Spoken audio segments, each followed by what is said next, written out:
وقضى ربك ألا تعبدوا إلا إياه وبالوالدين إحسانا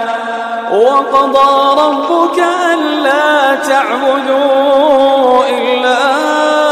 إياه وبالوالدين إحسانا إما يبلغن عندك الكبر أحدهما أو كلاهما فلا تقل لهما أف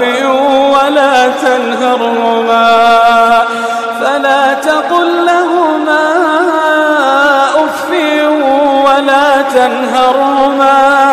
وقل لهما قولا